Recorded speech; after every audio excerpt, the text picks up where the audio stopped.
La diligence arriva à Silver Bend un jeudi après-midi de la fin août 1884, laissant derrière elle un nuage de poussière semblable à la fumée d'un feu mourant. Penelope Lucas était assise près de la fenêtre, son petit sac de voyage serré contre elle, et une boîte en fer contenant exactement 360 dollars cachés dans le double fond de sa malle. Elle avait compté ses pièces 17 fois pendant le voyage de 3 jours depuis Kansas City, et chaque fois, elle avait ressenti le même mélange de peur et de détermination. Elle avait 22 ans, un visage ordinaire selon la plupart des critères, des cheveux bruns tirés en arrière et des mains rugueuses à force de coudre et de travailler dans une cuisine depuis des années. L'annonce était claire. On recherchait une cuisinière pour le Mountain View Café à Silver Bend, dans le Colorado, avec logement et salaire de 3 dollars par semaine, expérience requise. Elle avait immédiatement répondu en mentionnant ses 5 années passées dans la cuisine d'un pensionnat du Kansas et ses talents en matière de tartes, de biscuits et de ragoûts. 2 semaines plus tard, elle avait reçu une réponse avec une date de début et la promesse d'un travail régulier. La diligence s'était arrêtée devant l'écurie Harmon, où l'odeur du fumier et du foin se mêlait à celle de la fumée de bois provenant de la forge voisine. Penelope était descendue, sa jupe s'était prise dans la marche et elle avait failli trébucher. Le cocher avait jeté sa malle dans la poussière. Un homme apparut à ses côtés avant qu'elle ait pu se baisser pour le soulever. Il portait un gilet propre sur une chemise rayée et avait un sourire qui dévoilait trop de dents. « Vous êtes nouvelle à Silver Bend, mademoiselle ?» demanda-t-il en soulevant son chapeau. « Oui, j'ai trouvé un emploi au Mountain View Café. Trouvez l'établissement. Vous aurez besoin d'un logement, je suppose. Je m'appelle Marshall Drake. Je m'occupe de trouver des logements pour les nouveaux arrivants. » Il désigna un bâtiment de 2 étages au bout de la rue, fraîchement repeint en blanc, avec des volets verts. « La pension Cottonwood, toute neuve. Il me reste une chambre. Elle est au coin de l'étage et bien éclairée. 12 dollars par mois, payable d'avance. » Penelope hésita. 12 dollars, c'était plus de 3 semaines de salaire, mais elle avait besoin d'un endroit où dormir ce soir. « Je peux payer. » Marshall sortit un carnet de reçus de la poche de son gilet et lécha la pointe d'un crayon. Son écriture tremblotait sur la page. Chambre 4, pension Cottonwood. Payé jusqu'au 30 septembre. Il signa d'un geste théâtral et déchira la page. Apportez ceci à M. Bridger Rowland. C'est lui le propriétaire. Bienvenue à Silver Bend, Madame Dile Lucas. Penelope Lucas. Elle lui donna 12 dollars en argent provenant de sa boîte, glissa le reçu dans son réticule et traîna sa malle dans la rue cahoteuse. La pension se trouvait à l'angle de Main et Cedar. Son porche était balayé et les rideaux étaient invisibles aux fenêtres. Elle monta les marches, sa malle cognant chaque contre-marche, et frappa à la porte. La porte s'ouvrit sur un homme grand, la quarantaine bien avancée, aux épaules larges et aux cheveux foncés striés de mèches argentées. Il portait des vêtements de travail et tenait un marteau. « Monsieur Roland, je suis Penelope Lucas. J'ai payé pour la chambre 4. » Elle lui tendit le reçu. Bridget Roland prit le papier, le regarda en plissant les yeux, puis la regarda avec une sorte de pitié. « Ce papier n'a aucune valeur. Je ne sais pas quel imbécile vous l'a vendu, mais la chambre 4 a été louée il y a 3 jours à un géomètre ferroviaire et je n'accepte jamais de paiement par l'intermédiaire d'un agent. » Ces mots la frappèrent comme un coup de massue, mais j'ai payé 12 dollars à Marshall Drake à l'écurie. Marshall Drake n'est pas mon agent. C'est un vagabond qui est passé par ici il y a 2 mois. S'il a pris votre argent, vous vous êtes fait escroquer. Penelope eut la gorge serrée. Elle ne pleurerait pas. Pas ici, pas devant cet inconnu. Alors je trouverai une autre chambre. Il n'y a pas d'autre chambre à Silver Bend. L'étude minière a amené 50 hommes le mois dernier et tous les lits sont pris. Elle se redressa. Alors je dormirai dans la cuisine du café jusqu'à ce que j'aie économisé assez pour trouver un logement convenable. Bridger soupira et se frotta la mâchoire. Le propriétaire du café ne permettra pas cela. C'est un risque d'incendie. Il s'écarta. Entrez. Laissez-moi réfléchir. Elle le suivit dans un salon qui sentait la peinture fraîche et l'huile de lin. Un escalier étroit menait au 2e étage. Bridger se dirigea vers le pied de l'escalier et appela. « Collins, tu m'entends? » Des bruits de bottes se firent entendre à l'étage, et un homme descendit. Il était plus jeune que Bridger, peut-être 30 ans, avec une peau bronzée et des yeux couleur ardoise. Il portait un pantalon de travail, une chemise bleue délavée et un gilet en cuir. Penelope le reconnut immédiatement. Il se tenait devant l'écurie lorsqu'elle était arrivée, en train de discuter avec deux ouvriers agricoles. Elle l'avait entendu rire et dire quelque chose à propos des nouveaux arrivants qui avaient l'air aussi ternes que des poteaux de clôture. Les autres hommes avaient souri. Collins s'arrêta sur la dernière marche et la regarda, puis regarda Bridger. « Voici Mala Lucas, dit Bridger. Elle a acheté un faux reçu à ce vagabond, Drake. Elle a payé 12 $ pour la chambre 4. Collins serra les mâchoires. Drake continuait à jouer à ce jeu. Apparemment, elle avait besoin d'un endroit où dormir ce soir. Collins regarda à nouveau Penelope et elle vit une lueur de reconnaissance dans ses yeux. Il savait qu'elle l'avait entendu. De grimpa sur son cou, mais elle garda le menton levé. « La chambre mansardée, » dit Collins. « Personne n'en veut. Le toit fuit, le sol est incliné et la porte est tellement coincée qu'il faut la pousser de tout son poids pour l'ouvrir. » Bridger fronça les sourcils. « Ce n'est pas convenable. C'est mieux que la rue. » Collins se tourna vers Penelope. « 1 mois gratuit, ça te laisse le temps d'économiser ton salaire et de trouver un logement convenable. Après ça, tu payes le tarif normal ou tu déménages. » Penelope voulait refuser. Elle voulait dire à cet homme qu'elle n'avait pas besoin de la charité de quelqu'un qui se moquait de son apparence. Mais la fierté était un luxe qu'elle ne pouvait pas se permettre. « J'accepte, merci. » Bridger alla chercher une clé dans un tiroir. « Dernier étage, au bout du couloir. Je demanderai à la couturière de vous apporter une couette. » Penelope monta 2 étages par un escalier étroit. Collins la suivait, sa malle sur l'épaule. La chambre mansardée était exactement comme il l'avait décrite. Petite, inclinée, avec une seule fenêtre donnant sur la ruelle arrière. La porte frottait contre le cadre lorsqu'elle la poussa pour l'ouvrir. Collins posa la malle. « Je peux réparer cette porte demain. Faites en sorte qu'elle s'ouvre facilement. Ce n'est pas nécessaire. Je m'en occuperai. Comme vous voulez. » Il toucha le bord de son chapeau et partit. Penelope ferma la porte, ou plutôt la poussa, et écouta ses bottes descendre les escaliers. Puis elle s'assit sur le lit étroit et s'autorisa 1 minute de larmes silencieuses avant de déballer son nécessaire à couture, sa robe de rechange et le livre de recettes de sa mère. Elle avait 1 mois pour prouver qu'elle avait sa place ici. Le lendemain matin, la porte était encore plus difficile à ouvrir. Penelope s'arc-bouta contre elle et poussa, mais le bois avait gonflé pendant la nuit à cause de l'air frais de la montagne. Elle essaya à nouveau plus fort, et la porte céda si soudainement qu'elle trébucha dans le couloir et faillit tomber. Collins Bean se tenait à 1 mètre d'elle, visiblement en train de descendre les escaliers. « Bonjour, dit-il. Bonjour. » Elle redressa sa jupe et passa devant lui, le menton levé.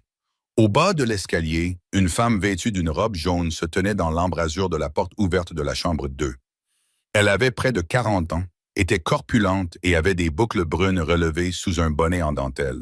« Vous devez être Mala Lucas. Je suis Lexi Warner, couturière. J'ai la chambre juste en dessous de la vôtre. » Elle sourit largement. « Je vous ai entendu lutter avec la porte. Bridger m'a dit que vous auriez peut-être besoin d'une couette. J'en ai apporté 2. C'est gentil. Merci. Avez-vous du sucre? Je n'en ai plus, et j'ai promis de faire des petits gâteaux pour la femme du maire cet après-midi. » Penelope avait mis un petit sac de sucre dans sa malle. « Je peux vous en prêter une tasse. »« Merci beaucoup. Je vous le rendrai demain. » Penelope alla chercher le sucre, le tendit à Lexi et s'échappa avant que celle-ci ne puisse entamer une conversation plus longue. Elle marcha 2 pâtés de maison jusqu'au Mountain View Café. Un long bâtiment bas avec de larges fenêtres et une enseigne peinte à la main au-dessus de la porte. À l'intérieur, une odeur de bacon et de café emplissait l'air. Un homme petit et rond, vêtu d'un tablier blanc, se tenait devant la cuisinière. « Mademoiselle Lucas, je m'appelle Joe Calhoun. Je dirige cet établissement. Vous êtes à l'heure. C'est un bon début. » Il désigna une rangée de crochets près de la porte. « Accrochez votre châle. Le service du petit déjeuner dure jusqu'à 9 heures. Vous travaillerez au fourneau et aiderez à servir les assiettes. Le déjeuner est léger. Des sandwichs et de la soupe. Le dîner est le moment crucial. 3 $ par semaine. Payez le samedi. Vous pouvez manger un repas par service. Pas de gaspillage. »« Oui, monsieur. » Elle noua un tablier et se dirigea vers les fourneaux. Joe travaillait vite et parlait encore plus vite, donnant des ordres à un rythme soutenu. À 9 heures, Penelope avait les mains couvertes d'ampoules à force de retourner les crêpes et le dos endolori, mais toutes les assiettes étaient sorties chaudes et propres. Joe s'essuya le front avec un chiffon. Tu reviendras à 16 heures pour préparer le dîner. Penelope retourna à la pension et trouva Collins sur le palier devant sa porte, en train de poncer le bas de la porte à grands coups réguliers, des copeaux de bois s'enroulant à ses pieds. Je t'ai dit que je n'avais pas besoin d'aide, et j'ai dit que je m'en occuperais. La porte fait partie de la maison et je garde mes outils ici. Il ne leva pas les yeux. Tu n'as pas besoin de me remercier, je n'allais pas le faire. Il s'interrompit, lui jeta un coup d'œil, et quelque chose qui ressemblait presque à un sourire se dessina sur ses lèvres. Puis il se remit au travail. Penelope est rentrée, a fermé la porte, qui collait toujours, et a sorti le livre de recettes de sa mère. Si elle voulait faire ses preuves, il lui fallait plus que des œufs au plat et du bacon brûlé. Cet après-midi-là, elle a utilisé une partie de ses dernières pièces pour acheter de la farine, du beurre et un petit pot de miel à l'épicerie. De retour dans la cuisine du café après la fermeture, elle a roulé la pâte et découpé des biscuits.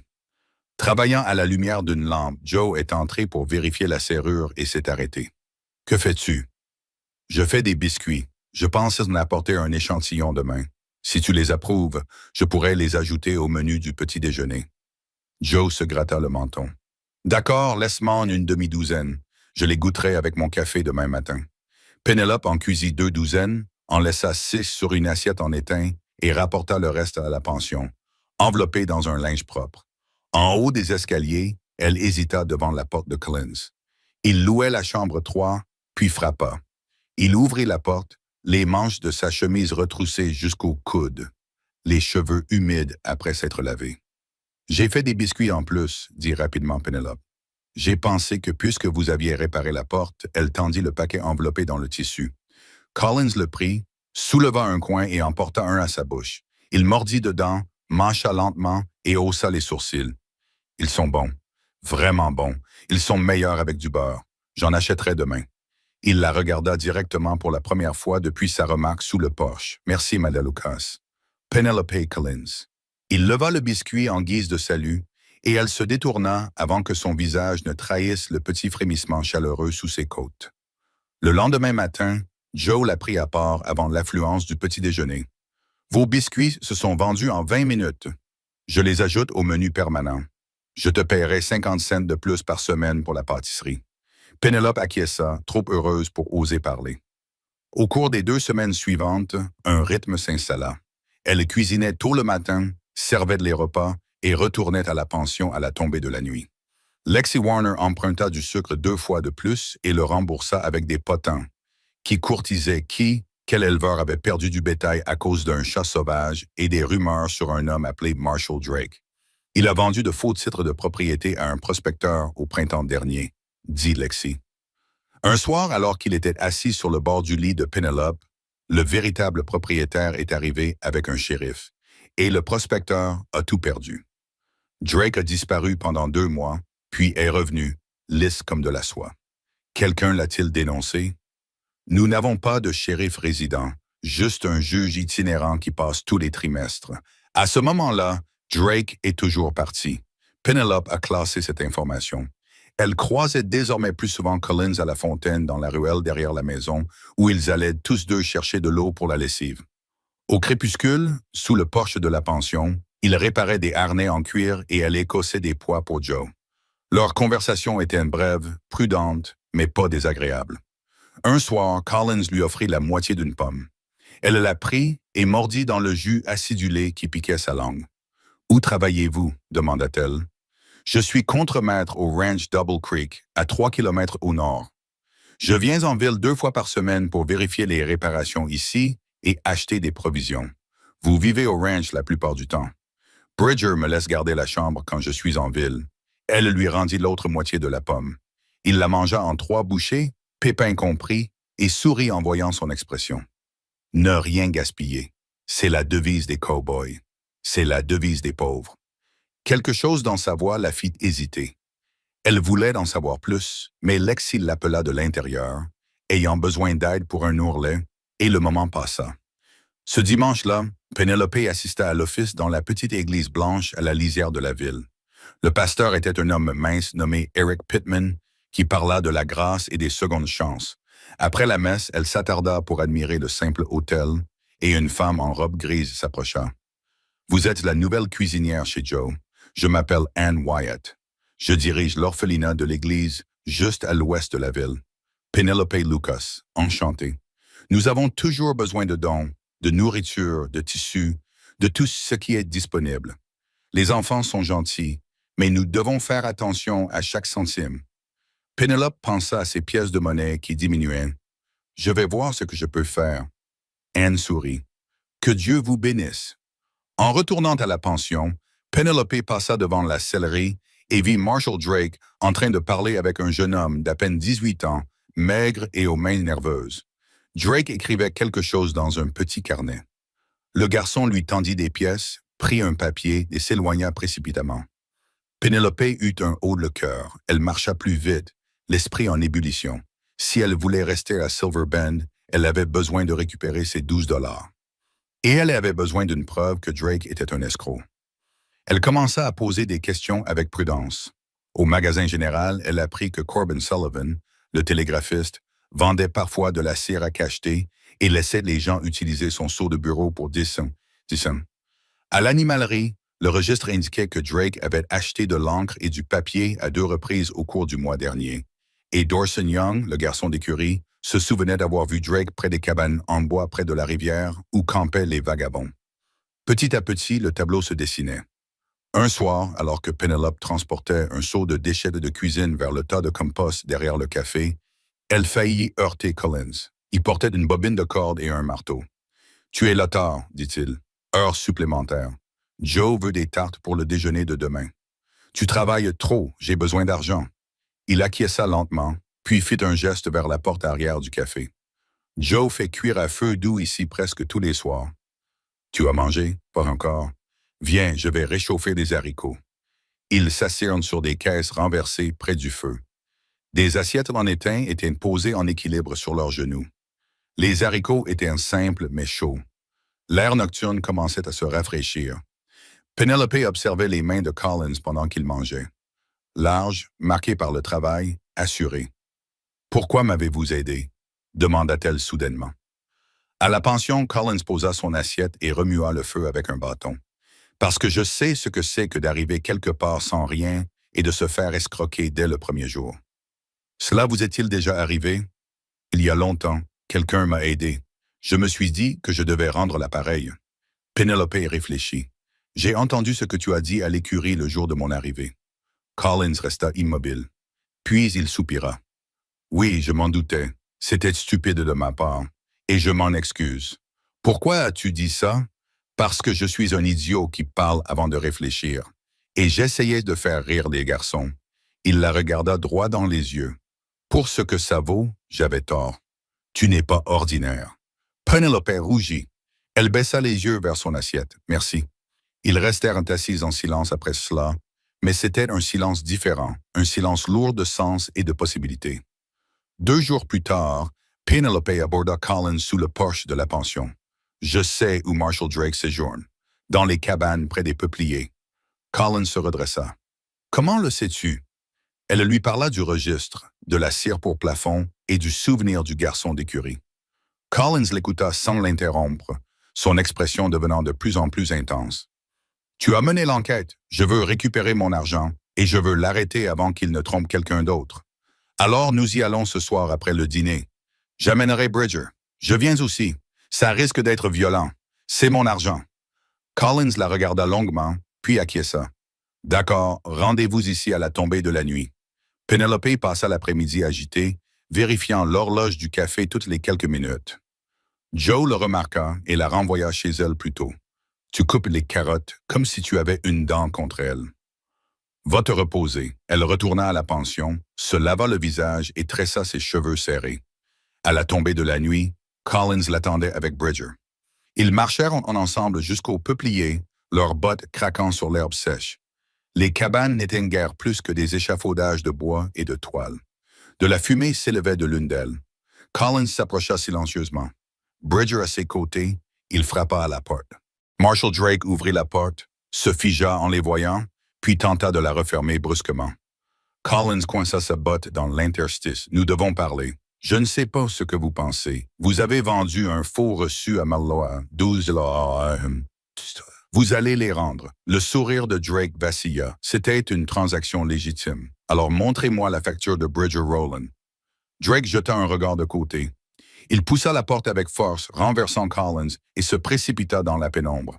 Collins jura et se lança à sa poursuite. Penelope et Bridger le suivirent. Drake courut vers la rivière, trébuchant sur des racines et des pierres.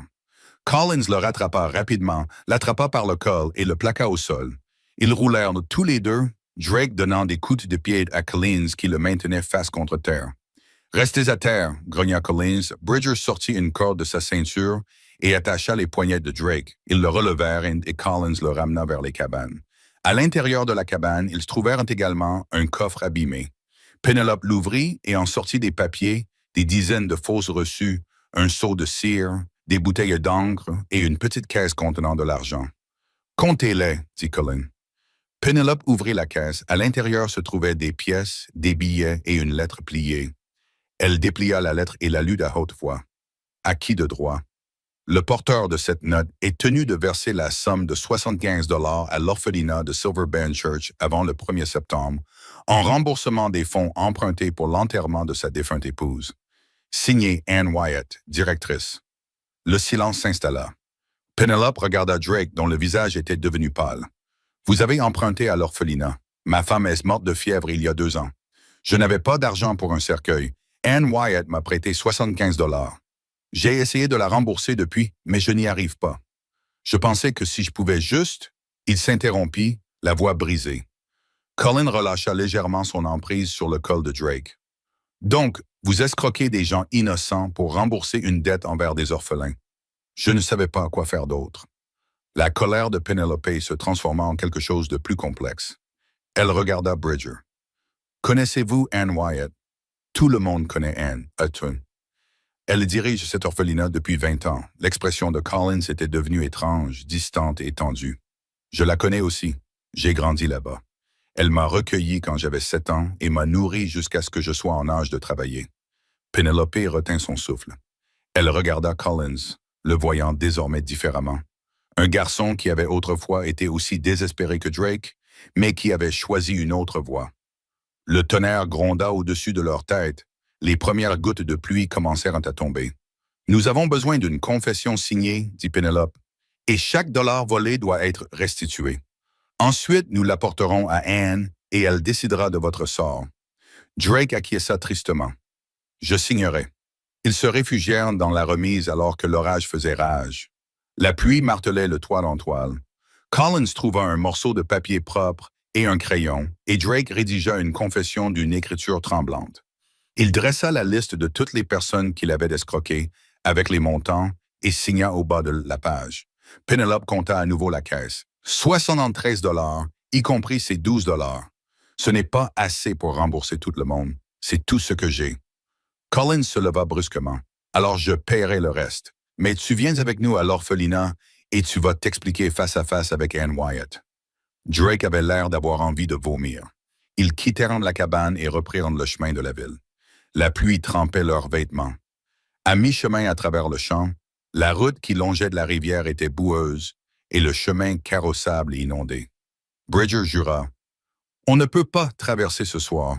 Il faudra attendre demain matin. » Collins tira Drake sous l'abri d'un peuplier et regarda Penelope. « Tu devrais retourner à la pension. Va te sécher. Je reste ici jusqu'à ce que ce soit terminé. Tu es trempé. Toi aussi. » Bridger trouva une bâche dans un hangar voisin et la drapa sur une branche basse, créant ainsi un abri rudimentaire. Ils se blottirent dessous, la pluie tambourinant au-dessus d'eux. Collins garda une main sur l'épaule de Drake. Penelope s'assit près d'eux, frissonnant.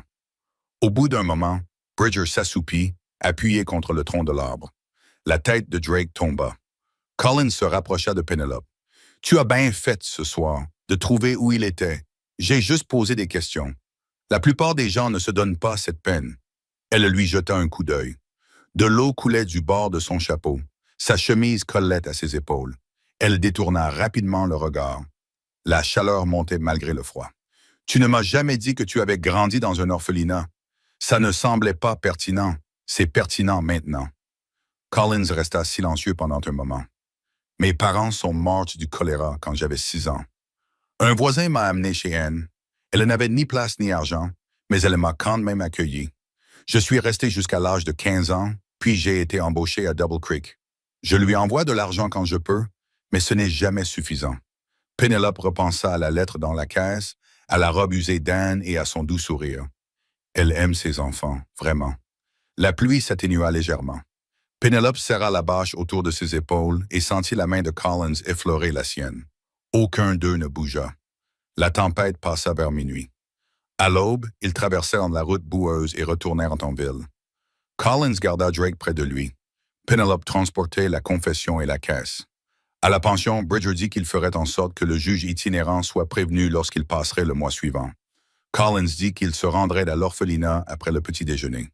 Penelope monta dans sa chambre mansardée, enfila des vêtements secs et tenta de dormir, mais son esprit ne cessait de repasser les événements de la nuit. Le désespoir de Drake, le passé caché de Colin, le poids des secrets et des dettes. Elle renonça à dormir et descendit. Le café ouvrait dans 1 heure. Autant commencer à préparer des biscuits. Joe était déjà là, en train d'attiser le feu. On dirait que tu as été traîné à travers un buisson d'épines. La nuit a été longue. Je ne veux pas savoir. Il lui tendit un tablier. Fais cuire. Ça t'aidera à te calmer. Elle s'exécuta. Le rythme du pétrissage de la pâte et du façonnage des biscuits apaisa ses mains, à défaut de ses pensées. À l'ouverture du café, 3 douzaines de biscuits dorés et fumants étaient disposés sur le comptoir. Collins entra juste après le lever du soleil. Il commanda un café et s'assit à la table du coin. Penelope lui apporta une assiette de biscuits et de bacon sans qu'il ait besoin de la demander. « Merci. » De rien. Il lui saisit doucement le poignet avant qu'elle ne puisse s'éloigner. « Je vais à l'orphelinat cet après-midi. Tu veux venir avec moi? » Son cœur fit un bond. « Oui. Retrouve-moi à l'écurie à 15 heures. » Elle acquiesça et retourna dans la cuisine, consciente du regard entendu de Joe. « Cet homme a le béguin pour toi, » dit Joe. « Il est juste gentil. » La gentillesse ne regarde pas une femme comme ça. Penelope ne dit rien, mais son visage s'empourpra. À 3 heures, elle retrouva Collins à l'écurie. Il avait sellé un cheval, une jument baie au caractère calme. Il aida Penelope à monter, puis enfourcha sa selle derrière elle. Elle sentit la chaleur rassurante de son dos contre le sien, ses bras fermement enroulés autour de sa taille pour l'aider à garder l'équilibre. Ils chevauchèrent vers l'ouest à travers la prairie ouverte, où l'herbe haute brillait d'un éclat doré dans la lumière de l'après-midi. L'orphelinat apparut au bout de 20 minutes. C'était un long bâtiment bas avec une cour clôturée où jouaient des enfants. Anne Wyatt se tenait sous le porche, la main en visière. Collins mit pied à terre et aida Penelope à descendre. Anne vint à leur rencontre en souriant. « Collins, bonjour. Ça fait trop longtemps. Je sais. Je suis désolé. » Il ôta son chapeau. « Je dois te parler de Marshall Drake. » Le sourire d'Anne s'estompa. « Entrez. » Ils s'assirent à une table rustique dans la cuisine de l'orphelinat. Collins expliqua tout. Les fausses reçues, les aveux, l'argent dans la caisse. Anne écouta sans l'interrompre, le visage de plus en plus triste. « Je lui ai prêté cet argent parce que sa femme venait de mourir et qu'il n'avait plus rien. Je pensais qu'il me rembourserait honnêtement. »« Il a essayé, » dit Penelope doucement. « Il a juste choisi la mauvaise méthode. » Anne soupira. « Que va-t-il lui arriver maintenant? C'est le juge qui décidera, mais les personnes qui l'ont escroqué seront remboursées. » Collins sortit une petite pochette en cuir de sa poche et la posa sur la table. « Cela couvre le reste, 75 $. » Les yeux d'Anne se rempliront de larmes. « Collins, vous n'avez pas à faire cela. Si je dois le faire, vous m'avez donné un foyer alors que je n'avais rien. Laissez-moi vous rendre l'appareil. » Anne tendit la main par-dessus la table et serra la sienne.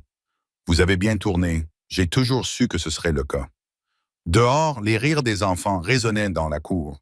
Collins se leva et se dirigea vers la fenêtre pour les regarder. Penelope le rejoignit. « Tu étais comme eux autrefois, » dit-elle doucement. « J'avais faim, j'avais peur, j'étais en colère contre le monde, et elle n'a jamais baissé les bras, même quand j'avais toutes les raisons de le faire. » Penelope voyait l'homme derrière les apparences, puis le garçon qui avait appris à survivre, l'homme qui avait appris à aimer. Ils restèrent encore 1 heure. Anne leur servit du café et du pain, et Collins s'agenouilla dans la cour pour parler avec les plus jeunes enfants, répondant avec une patience infinie à leurs questions sur les chevaux et le bétail. Pénélope les observait depuis le porche, quelque chose de serré et de chaud se déployant dans sa poitrine. Sur le chemin du retour vers la ville, Collins était silencieux. Pénélope se pencha légèrement en arrière, se laissant reposer contre lui. « Merci de m'avoir emmené. Merci d'être venu. » Ils arrivèrent à Silver Bend au crépuscule. Collins l'aida à descendre devant le café. « Je dois vérifier les enclos avant de retourner au ranch. Tu veux bien m'attendre? Je serai là. » Il revint une heure plus tard juste au moment où Joe fermait le café. Pénélope lui avait gardé une assiette de ragoût et du pain de maïs. Ils s'assirent sur la marche arrière et elle le regarda manger. « Tu es un homme bien, Collins Bean. » Il s'interrompit, la cuillère à mi-chemin de sa bouche, et la regarda. « Tu n'arrêtes pas de dire des choses comme ça. Je vais finir par y croire. »« Tu devrais. » Il posa son assiette et s'adossa sur ses coudes, levant les yeux vers le ciel. Les premières étoiles apparaissaient. « J'ai réfléchi, dit-il lentement, à ce qui fait un bon partenaire ici. Je veux dire, la frontière ne pardonne pas les erreurs, et un homme a besoin de quelqu'un qui puisse rester à ses côtés dans les moments difficiles. » Le pouls de Pénélope s'accéléra. « Que rechercherais-tu? Du courage, de la gentillesse, des mains sûres avec le bétail et les enfants, quelqu'un qui peut rire quand le vent tente d'emporter le toit, et qui n'abandonne pas quand le travail devient difficile. » Il lui jeta un coup d'œil. « Et toi? » Pénélope réfléchit. « Je voudrais un homme qui soit grand. » Collins haussa les sourcils. « Grand là en bas. » Elle rougit, mais elle le regarda droit dans les yeux et dit exactement ce qu'elle pensait. Être grand là en bas n'est pas un exploit. Le jeu consiste à savoir comment utiliser son joystick pour faire battre le cœur. Collins la fixa du regard. Puis il rejeta la tête en arrière et éclata de rire. Un rire profond qui secoua ses épaules. « Tu viens de... » « Je voulais dire grand en personnalité, » dit Pénélope en essayant de ne pas sourire. « Grand de cœur. Dans tous les domaines de la vie, le talent compte plus que la taille. » Collins se pencha en avant, toujours souriant. « Ah bon? Ah bon? Eh bien, Malaukos, je serais ravi de vous prouver que j'ai le talent. » L'atmosphère entre eux changea. Pénélope retint son souffle. Le regard de Collins se posa sur sa bouche, puis revint sur ses yeux. Le tonnerre gronda au loin. Le vent se leva, apportant avec lui l'odeur de la pluie. Collins se leva et lui tendit la main. « Venez, l'orage approche. » Il l'aida à se relever. Au lieu de la lâcher, il entrelaça ses doigts avec les siens et la conduisit vers la cuisine, un petit bâtiment derrière le café où Joe stockait la farine et les ustensiles supplémentaires. Collins poussa la porte et l'entraîna à l'intérieur juste au moment où la pluie commençait à tomber. L'espace était sombre, éclairé uniquement par la lumière déclinante du jour qui filtrait à travers une haute fenêtre. Des sacs de farine étaient alignés contre un mur. Un établi supportait des bocaux de conserve et d'épices. Collins ferma la porte et le bruit de la pluie emplit le silence. Le cœur de Pénélope battait à tout rompre. Collins s'approcha, suffisamment près pour qu'elle puisse voir les reflets verts dans ses yeux gris. « Je pensais ce que j'ai dit, » murmura-t-il, « à propos de ton talent. »« Prouve-le, » dit-il en prenant son visage entre ses mains. Collins l'embrassa d'abord lentement, avec douceur, comme s'il avait peur qu'elle se détourne. Mais Pénélope se pencha vers lui, ses mains trouvant le devant de sa chemise, et le baiser s'intensifia.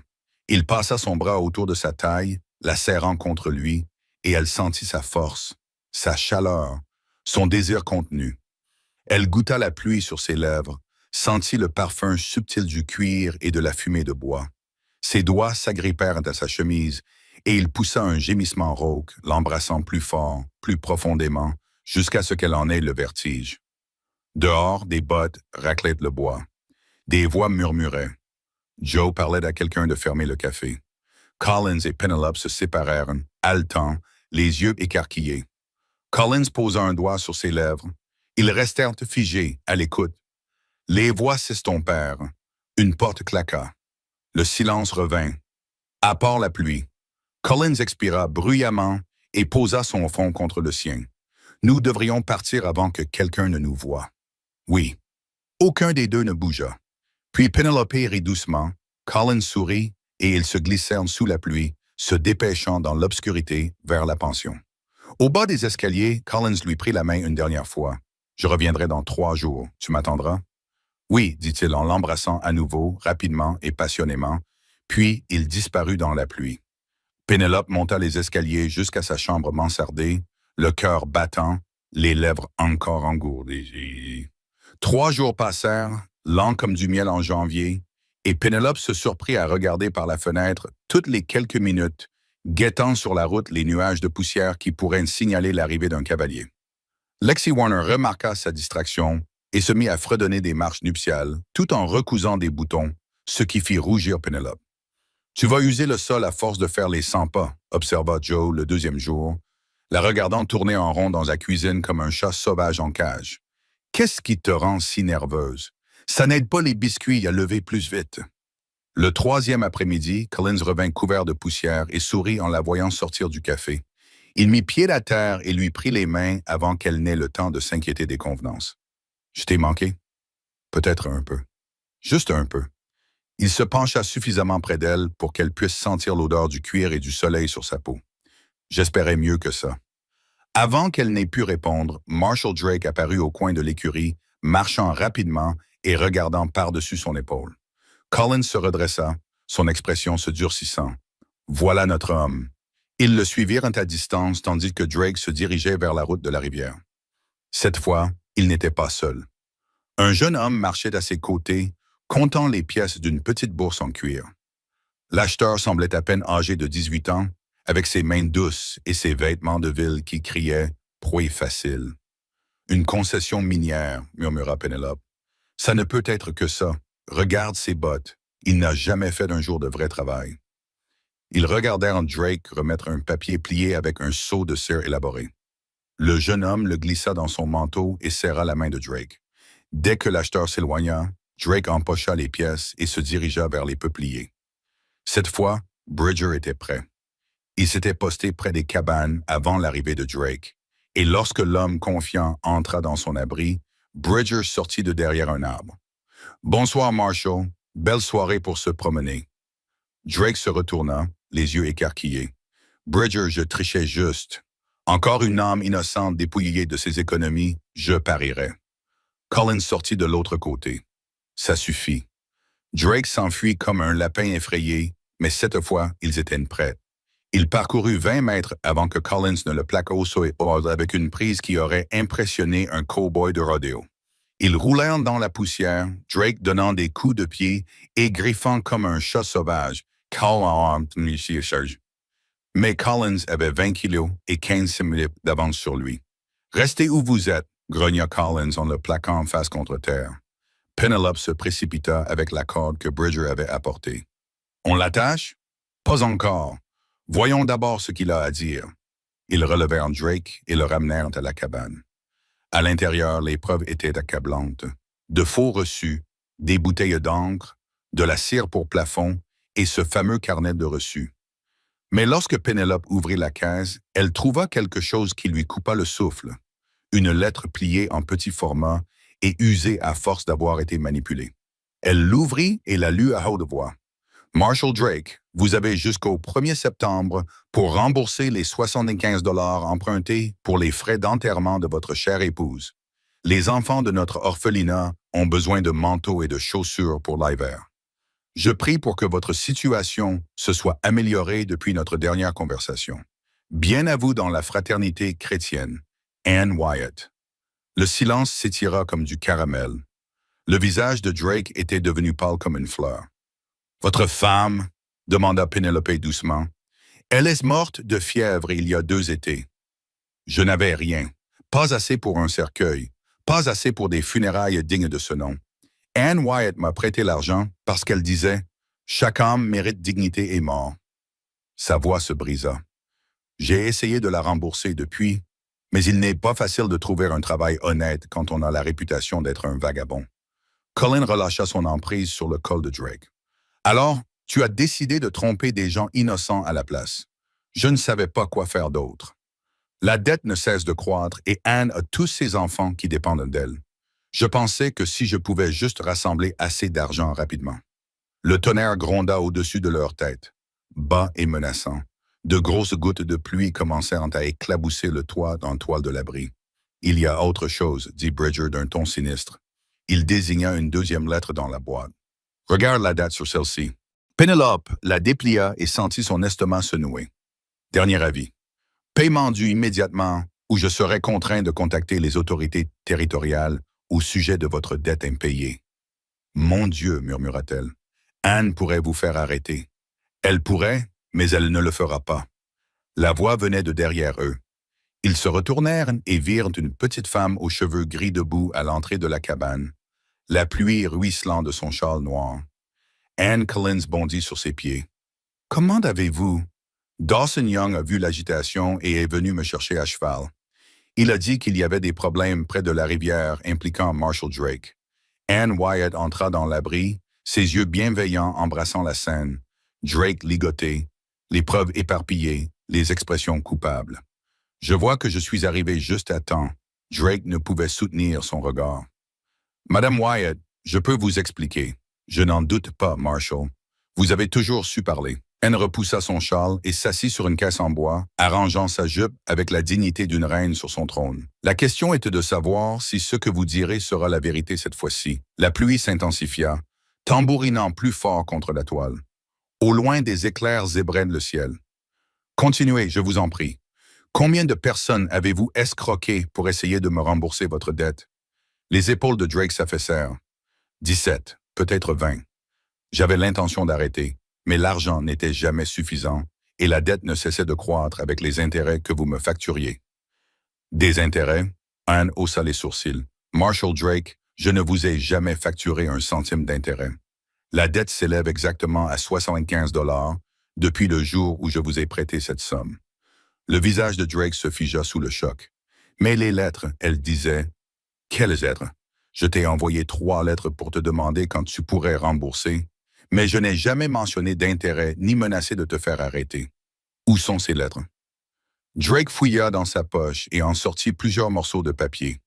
Anne les examina à la lumière de la lanterne de Collins, son froncement de sourcils s'accentuant. « Elles ne viennent pas de moi.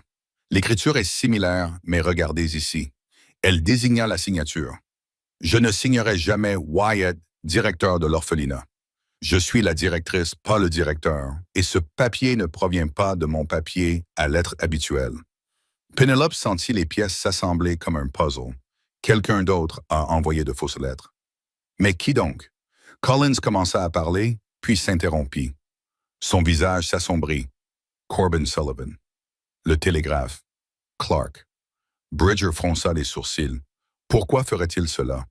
Parce qu'il courtise l'institutrice Paige Leonard depuis 2 ans. Elle le repousse sans cesse parce qu'il n'a ni argent ni perspective d'avenir. S'il pouvait mettre la main sur 75 $, Collins se tourna vers Drake. Quelqu'un vous a-t-il abordé au sujet de votre dette? Quelqu'un qui vous a proposé de vous aider à recouvrir le paiement auprès de Madame Wyatt? Drake acquiesça tristement. Corbin a dit qu'il connaissait Anne personnellement et qu'elle se plaignait de la lenteur de mes paiements. Il a proposé de s'occuper de la correspondance en s'assurant que je comprenais la gravité de la situation. Il a dit qu'il valait mieux que cela vienne d'une partie neutre. En échange, il voulait la moitié de ce que je paierais. Il a dit que c'était des frais raisonnables pour des services de recouvrement de créances. L'expression d'Anne était passée de la déception à la colère. Cette fouine s'est faite passer pour moi et vous a extorqués tous les deux. Un éclair a éclaté au-dessus de leur tête, suffisamment près pour les faire sursauter. La pluie est devenue torrentielle, martelant la toile comme des plombes de chasse. « Nous devons aller en ville », a déclaré Collins, « affronter Sullivan avant qu'il ne s'enfuit. »« Impossible de traverser la route de la rivière par ce temps », a fait remarquer Bridger. « Une crue soudaine nous emporterait. » Ils étaient coincés jusqu'à ce que la tempête passe. Anne a sorti un jeu de cartes de son réticule. Apparemment, même les directrices d'orphelinat étaient préparées aux situations d'urgence et suggéra de jouer au poker pour passer le temps. Drake avait l'air scandalisé. Une femme d'église qui joue. Les enfants doivent bien apprendre l'arithmétique d'une manière ou d'une autre, dit Anne d'un ton placide, battant les cartes avec l'habileté d'un croupier de bateau fluvial. De toute façon, nous ne jouons pas pour de l'argent, nous jouons pour la vérité. Les règles étaient simples. Gagnez une main, posez toutes les questions que vous voulez. Si vous perdez, vous devez répondre honnêtement. Anne remporta la première main avec 3 valets. Elle regarda Drake droit dans les yeux. « Quelle est la pire chose que vous ayez jamais volée? » Drake se tortilla. Un jambon de Noël. Il y a 3 ans, à une famille qui en avait beaucoup. Penelope remporta la 2e main. Marshall, qu'aviez-vous l'intention de faire après avoir payé votre dette? Partir vers l'ouest, en Californie. Peut-être recommencer à zéro là où personne ne connaît mon nom. Collins remporta la troisième main. Penelope, que fuyais-tu quand tu es venu à Silver Bend? La question la prit au dépourvu. Elle posa ses cartes et fixa ses mains. Mon beau-frère, après la mort de ma sœur, m'a dit que je lui devais le gîte et le couvert. Il m'a dit qu'il y avait des moyens de le rembourser qui n'impliquaient pas d'argent. Sa voix s'éteignit. Je suis parti au milieu de la nuit. Collins tendit le bras et lui serra la main. Pas besoin de mots. La tempête fit rage pendant 3 heures. À la fin, ils en avaient appris davantage l'un sur l'autre que la plupart des gens ne partagent dans une vie. Drake avait avoué avoir commis 2 douzaines d'escroqueries dans 3 territoires. Anne avait admis avoir parfois dilué le lait des enfants pour le faire durer plus longtemps. Bridger avait révélé qu'il ne s'était jamais marié parce qu'il était toujours amoureux de la femme de son frère. Et Collins avait discrètement confié qu'il envoyait chaque mois la moitié de ses gains à l'orphelinat. Non pas parce qu'il avait une dette, mais parce que ses enfants avaient été sa seule famille pendant 8 ans. Lorsque la pluie cessa enfin, ils sortirent et découvrirent un monde lavé par la pluie. Les étoiles scintillaient au-dessus de leurs têtes comme des diamants éparpillés. La route qui longeait la rivière était à nouveau praticable. Ils réussirent de justesse à regagner la ville dans l'obscurité. Drake marchait entre Collins et Bridger comme un prisonnier. Au bureau du télégraphe, ils trouvèrent Corbin Sullivan en train de brûler des papiers dans un baril derrière le bâtiment. Travaillant tard, Corbin, Bridger l'appela. Sullivan se retourna, la culpabilité écrite sur son visage comme en gros titre. Les papiers brûlés racontaient l'histoire. Des entêtes de lettres volées à l'orphelinat. Des feuilles d'entraînement où il s'était exercé à copier l'écriture d'Anne et un registre montrant son plan élaboré. « Tu t'es donné beaucoup de mal, » dit Anne en examinant les preuves. « Falsification, usurpation d'identité, extorsion. Le juge territorial sera très intéressé. » Sullivan s'effondra et avoua tout. Il avait intercepté les lettres entre Drake et Anne, falsifié des demandes de paiement menaçantes et empoché la moitié de l'argent que Drake avait réussi à rassembler grâce à ses escroqueries. Son plan était de courtiser Paige Leonard avec ses gains mal acquis et de la convaincre qu'il était un homme d'affaires prospère. L'ironie, songea Anne alors qu'il conduisait Sullivan à la prison de fortune installée à l'arrière du magasin général, c'est que Paige Leonard a refusé vos avances parce qu'elle vous croit malhonnête, pas parce que vous êtes pauvre. Une femme remarque quand un homme évite son regard. Au matin, Sullivan et Drake étaient tous deux en détention, attendant le juge itinérant, mais Anne surprit tout le monde en demandant à s'entretenir en privé avec Drake. « J'abandonne les poursuites contre vous, dit-elle, mais ce n'est pas parce que je vous pardonne ce que vous avez fait. Les personnes que vous avez escroquées sont celles qui ont réellement souffert. Vous allez rembourser chaque centime que vous leur devez, et vous le ferez honnêtement. Comment? L'orphelinat a besoin d'un homme à tout faire. Le salaire est de 2 $ par semaine, plus le gîte et le couvert. À ce rythme, il te faudra 2 ans pour rembourser tes dettes, mais tu dormiras tranquille en sachant que tu as réparé tes torts. » Le sourire d'Anne était aussi tranchant qu'une lame, à moins que tu ne préfères tenter ta chance avec le juge territorial. Drake choisit le travail honnête. Le premier jour d'octobre arriva, frais et doré. Penelope se tenait dans sa chambre mansardée, comptant ses pièces pour la dernière fois. Son salaire versé par Joe, l'argent supplémentaire provenant des biscuits, les 12 $ récupérés auprès de Drake, tout cela représentait exactement 1 mois de loyer pour une chambre convenable, avec 3 $ en plus. Elle était en train de faire ses valises lorsque quelqu'un frappa à la porte. La porte s'ouvrit sans difficulté. Collins l'avait enfin réparée correctement pendant qu'elle était au café hier, prête à déménager en bas, demanda-t-il presque. Elle plia sa robe de rechange dans le sac en tapis. C'est étrange, je me suis attaché à cette petite chambre bancale. Même le sol incliné, même ça, m'a appris à garder mon équilibre. Ils descendirent de sa malle par 2 étages jusqu'à la chambre numéro 1 au rez-de-chaussée. Elle était 2 fois plus grande que le grenier, avec une vraie fenêtre donnant sur la rue et un lavabo avec un vrai miroir. Lexi Warner avait laissé un pot de fleurs sauvages sur la commode. « Chez moi, » dit Penelope doucement. « À propos de ça, » dit Collins. Il sortit un papier plié de la poche de son gilet. « J'ai discuté avec Bridger de l'agrandissement du café. Que diriez-vous d'un vrai restaurant avec vous comme chef cuisinière et copropriétaire? » Penelope déplia le papier et le lut attentivement. C'était une proposition commerciale, formelle, détaillée, équitable à tous égards. Le café s'agrandirait dans le nouveau bâtiment en briques en construction au coin de la rue. Elle dirigerait la cuisine et détiendrait un tiers des bénéfices. Collins fournirait le capital. Bridger s'occuperait de la construction et Joe gérerait la salle. C'est une offre généreuse, dit-elle. C'est une bonne affaire. Ta cuisine attire plus de clients que toute autre chose en ville. De plus, il s'approcha d'elle, assez près pour qu'elle puisse voir son pouls battre nerveusement dans sa gorge. J'espérais que nous pourrions en faire une entreprise familiale. Il sortit une petite boîte en velours de son autre poche.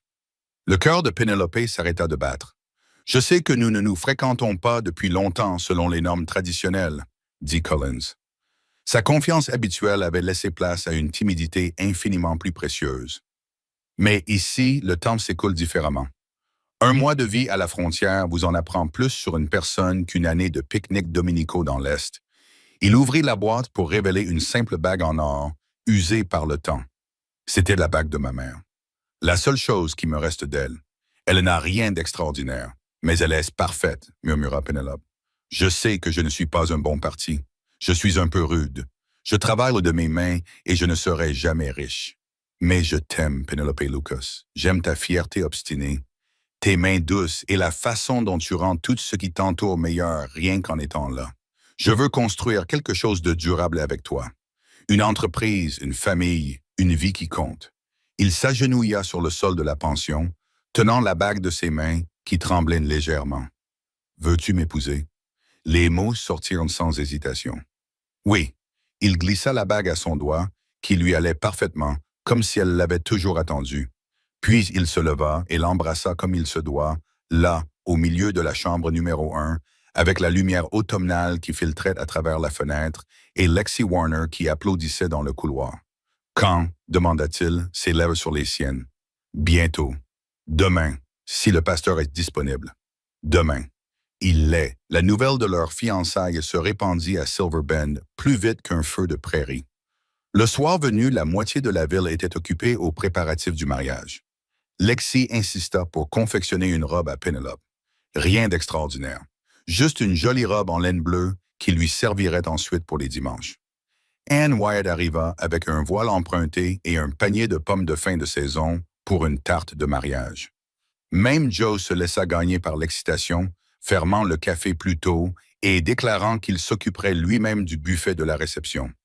Il était temps que ce garçon se range, marmonna-t-il en astiquant les verres avec une vigueur inhabituelle. Ça fait des semaines qu'il se promène ici comme un amoureux transi. La cérémonie eut lieu au coucher du soleil le lendemain, dans la petite église blanche à la lisière de la ville. Eric Pittman, le pasteur, la célébra de manière simple et sincère. Penelope portait la robe en laine bleue et les boucles d'oreilles en argent de sa mère. Collins avait emprunté un costume propre à Bridger et s'était lissé les cheveux en arrière avec de la pommade qui lui donnait une odeur de lavande. L'église était bondée. Les ouvriers agricoles étaient assis à côté des femmes des commerçants. Les enfants de l'orphelinat, qui avaient obtenu une autorisation spéciale pour assister à la cérémonie, occupaient le premier banc. Même Marshall Drake était présent, menotté, mais souriant sincèrement pour la première fois depuis des mois. Lorsque Eric demanda si quelqu'un s'opposait à cette union, une voix s'éleva du fond de l'église.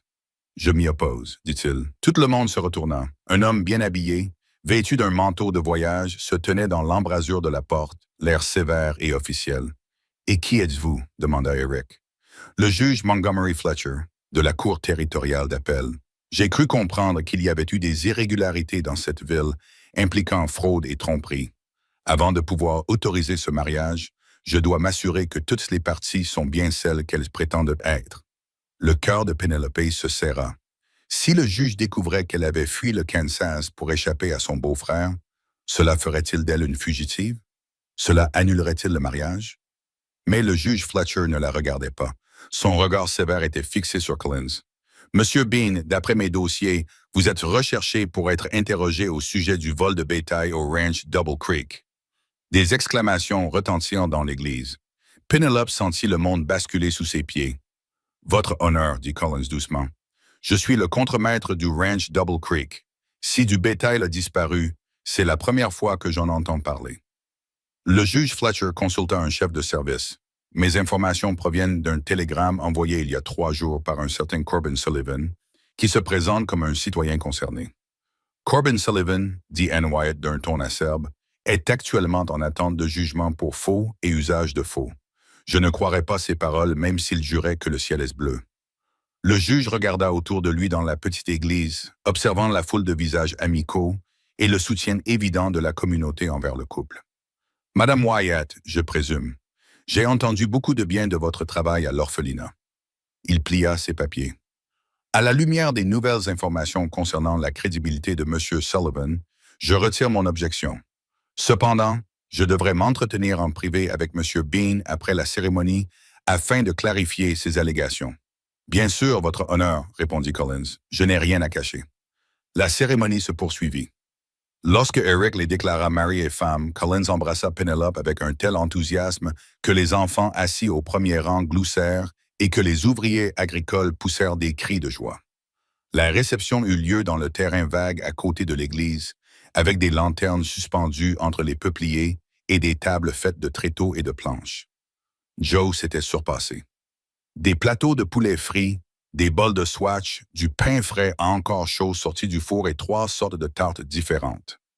Un violoniste du ranch Double Creek assurait l'ambiance musicale, accompagné d'un harmonica et d'une basse à planche à laver. Penelope et Collins ont dansé leur première danse en tant que mari et femme sur Red River Valley, sa jupe bleue virevoltant autour de ses bottes poussiéreuses. Il riait de quelque chose qu'il lui murmurait à l'oreille lorsque le juge Fletcher s'est approché. « Monsieur Bean, puis-je vous parler? » Ils se sont écartés et le juge a interrogé Collins pendant 15 minutes sur le fonctionnement du ranch, le nombre de têtes de bétail et sa relation avec le propriétaire. Finalement, il a hoché la tête et serré la main de Collins. Les charges sont abandonnées. Le télégramme de M. Sullivan était pure fiction, comme je le soupçonnais. Vous êtes libre de profiter de votre nuit de noces. La fête se poursuivit jusqu'à minuit avec des danses, des histoires et suffisamment de nourriture pour nourrir une armée. À la fin de la soirée, Penelope se retrouva assise sur une botte de foin à côté d'Anne Wyatt, regardant le couple se balancer au rythme d'une valse lente. « Merci, dit Penelope. Pour tout, pour avoir parlé de Corbin, pour m'avoir aidé avec toutes ces absurdités liées au mariage. C'est ce que font les voisins, répondit Anne en lui tapotant la main. De plus, j'ai de grands espoirs pour vous aussi. Cette ville a besoin de plus de familles comme la vôtre, comme la nôtre. Anne lui sourit d'un air entendu. Ma petite, j'ai assez d'expérience pour reconnaître les signes. À votre place, je commencerai à tricoter des couvertures pour bébé. Penelope rougit, mais ne nia pas. Certaines choses étaient trop nouvelles et trop précieuses pour être dites à voix haute, même à une amie. Lorsque les derniers invités furent partis, Collins et Penelope retournèrent à la pension main dans la main. À la porte d'entrée, il la souleva dans ses bras et la porta pour franchir le seuil, comme le voulait la tradition. « Bienvenue à la maison, Madame Bean, » murmura-t-il contre sa tempe. « Je suis chez moi depuis le jour où tu as réparé ma porte, » lui répondit-elle dans un souffle. Ils passèrent leur nuit de noces dans la chambre numéro 1, baignés par la lumière argentée de la lune et bercés par le chant du vent de la prairie. Et si Lexi Warner, à l'étage, entendait parfois des rires traverser le plancher, elle était bien trop polie pour en parler au petit déjeuner. Le printemps arriva tôt en 1885, apportant avec lui l'agrandissement du café dans le nouveau bâtiment en briques de bridge, à l'angle de Main et Cedar. La construction avait pris tout l'hiver, Collins travaillant à l'intérieur dès que le temps le permettait. Le résultat était magnifique. Une salle à manger digne de ce nom avec des nappes à carreaux rouges, une cuisine 2 fois plus grande que celle de Joe à l'origine, et des espaces et des pièces à vivre à l'étage pour la famille que Penelope et Collins prévoyaient d'avoir. La famille arriva plus tôt que prévu, par un matin venteux de mars. Penelope avait besoin de pâte à pain lorsque la première douleur survint, vive et indéniable. Le soir venu, elle tenait dans ses bras une petite fille au visage rouge, bruyante, avec une touffe de cheveux foncés et le menton obstiné de son père. « Elle a des opinions, » observa Collins en touchant doucement le petit poing du bébé, tout comme sa mère. « Et son père, » ajouta Penelope en changeant le bébé de position pour qu'il soit plus à l'aise. « Comment allons-nous l'appeler? » Ils avaient discuté des prénoms pendant des mois, mais n'avaient jamais réussi à se mettre d'accord. Et en voyant l'expression sérieuse de leur fille, le choix semblait évident. Hope Cullen, dit-elle, car c'est ce qu'elle représente. Hope Bean s'est immédiatement fait remarquer. Elle dormait par intermittence, mangeait avec appétit et réclamait de l'attention à toute heure. La routine du café s'est adaptée aux changements de couche et aux heures de repas. Les clients se sont habitués aux pleurs provenant de la cuisine et plus d'un employé du ranch s'est porté volontaire pour tenir le bébé pendant que Penelope finissait de cuisiner. Elle avait déjà conquis la moitié du territoire. Joe l'observa un après-midi tandis que M. Graves, un cow-boy bourru connu pour son tempérament colérique, faisait des grimaces à Hope en attendant son ragoût. Les affaires marchaient bien. Le nouvel emplacement attirait les voyageurs de la route principale et la réputation de Penelope en tant que cuisinière se répandait dans tout le territoire. Les biscuits du matin étaient vendus avant 8 heures. Les tartes du déjeuner disparaissaient avant le midi. Le service du dîner remplissait régulièrement toutes les tables. Avec le succès vint le besoin d'aide. Ils embauchèrent un Gordon Palmer, un jeune homme d'une ferme voisine, pour servir aux tables et faire la vaisselle. Sa sœur Paige, la même institutrice que Corbin Sullivan avait courtisé sans succès, prit en charge la comptabilité en échange de repas gratuits. Et lorsque Hope s'avéra trop exigeante à gérer pendant l'heure de pointe du dîner, Anne Wyatt envoya Isabella Fisher, une jeune fille de 15 ans de l'orphelinat qui avait un don avec les bébés. « Cet enfant va être gâté pourri », s'inquiéta Penelope un soir, en regardant Isabella Bursar Hope tout en fredonnant une berceuse espagnole. « Tant mieux », répondit Collins avec fermeté. « Elle ne doutera jamais qu'elle est aimée. » Le deuxième bébé est arrivé 18 mois plus tard, au milieu d'un orage de septembre. Cette fois, Penelope était mieux préparée et l'accouchement a été plus court. Le garçon est venu au monde avec moins de drame que sa sœur. Calme, observateur, avec les yeux bruns de sa mère et une chevelure étonnamment fournie. Solide comme un roc, s'émerveillait Collins en regardant les petits doigts de son fils s'enrouler autour de son pouce. « Que penses-tu de Gabriel? »« Gabriel Bean. » Penelope testa le prénom. « Je l'aime bien. Gabriel et Hope. Ils vont bien ensemble. » Hope, désormais une petite fille qui avait des opinions bien arrêtées sur tout, était initialement sceptique à l'égard de son petit frère. Elle se tenait à côté de son berceau et le poussait du doigt pour tester, puis regardait ses parents comme pour leur dire « Quand va-t-il retourner d'où il vient? » Mais Gabriel l'a conquis avec son premier vrai sourire, adressé directement à sa grande sœur.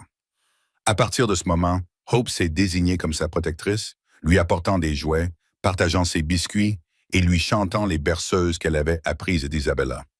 Gérer 2 enfants et une entreprise en pleine croissance exigeait une organisation minutieuse. Penelope a mis au point un système. Elle cuisinait tôt le matin, pendant que les enfants dormaient, servait le petit déjeuner avec Hope, ce qui doublait la charge de travail mais triplait les rires, et préparait l'après-midi pendant que Gabriel faisait la sieste. Les dames âgées de la ville se relayaient pour surveiller les enfants pendant les heures de pointe du dîner, et plus d'une fois, Penelope sortait de la cuisine pour trouver le juge Fletcher, désormais client régulier, qui faisait rebondir Gabriel sur ses genoux tout en lui servant un thé imaginaire. Le succès du café leur a permis d'étendre leur générosité.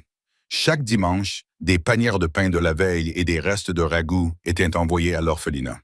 Ils ont embauché 2 autres jeunes de la maison d'Anne, Dawson Young pour aider aux livraisons et Miley Bates pour aider en cuisine.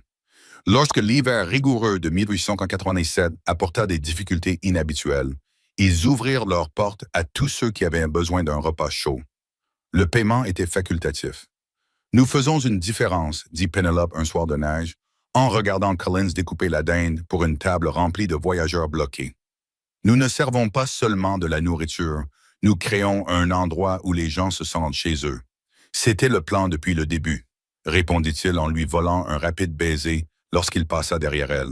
« Même si je ne m'attendais pas à autant de chaos. » Le chaos en valait la peine. À la fin de leur 3e année de mariage, ils possédaient le restaurant le plus prospère de Silver Bend, employaient 6 personnes et s'étaient imposés comme des piliers de la communauté. Plus important encore, ils avaient construit le genre de partenariat qui faisait que le travail acharné ressemblait à un jeu et que les jours ordinaires ressemblaient à des aventures. Ils volaient leur moment d'intimité entre les exigences du travail et de la famille. Un regard échangé par-dessus la tête de leurs enfants, des doigts qui se touchaient en se passant les assiettes, Des conversations tranquilles à la lumière de la lampe après la fermeture du café, une fois les bébés endormis.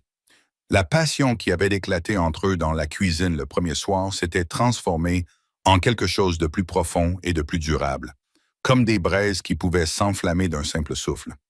La simplicité te manque parfois? Demanda Pénélope un soir, alors qu'ils étaient assis sur leur porche à l'étage, regardant les étoiles apparaître au-dessus de la prairie. Hope s'était enfin endormie après 1 heure d'histoire et Gabriel somnolait dans les bras de son père. La simplicité de ce qui était avant, quand nous étions juste tous les deux à essayer de comprendre les choses. Collins réfléchit à cela en tapotant doucement le dos de Gabriel lorsque le bébé remua. Le calme me manque parfois, mais je n'échangerai ce chaos pour rien au monde. Et toi? Penelope regarda par la fenêtre la petite silhouette de Hope recroquevillée sous les couvertures, puis le visage paisible de Gabriel contre l'épaule de son père. Pour rien au monde. 5 années passèrent, comme les années pionnières, pleines de petits drames, de rythmes saisonniers et d'une prospérité et d'une réputation qui s'accumulaient progressivement. Le café, désormais officiellement appelé Hope's Kitchen, d'après la suggestion d'un client, était devenu le cœur de la vie sociale de Silver Bend. Les voyageurs planifiaient leurs itinéraires de manière à pouvoir y prendre leur repas. Les habitants organisaient leurs célébrations dans la salle à manger. Les jeunes couples se courtisaient autour de la tarte aux pommes de Pénélope et les anciens se réunissaient chaque matin pour prendre un café et discuter. Hope, désormais âgée de 6 ans, était devenue une version miniature de sa mère, pragmatique, observatrice et dotée d'une confiance inébranlable en ses propres opinions. Elle savait casser des œufs sans mettre de coquilles dans le bol, déterminée quand la pâte à pain avait suffisamment levé et charmer les clients les plus grincheux, jusqu'à les faire sourire. Gabriel, âgé de 4 ans, était plus calme mais tout aussi déterminé. Il suivait son père partout, apprenant à réparer avec l'attention concentrée d'un enfant beaucoup plus âgé.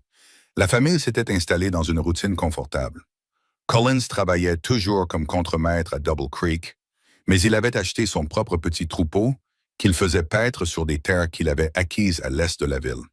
Penelope dirigeait le restaurant avec l'efficacité d'un général commandant une armée. Mais elle avait appris à déléguer suffisamment pour pouvoir passer du temps avec ses enfants au lieu de simplement travailler à leur côté. Par une chaude soirée de juin 1890, ils étaient assis sous le porche du restaurant après la fermeture, regardant Hope apprendre à Gabriel à jouer à la marelle dans la rue poussiéreuse. Penelope raccommodait une des chemises de Gabriel.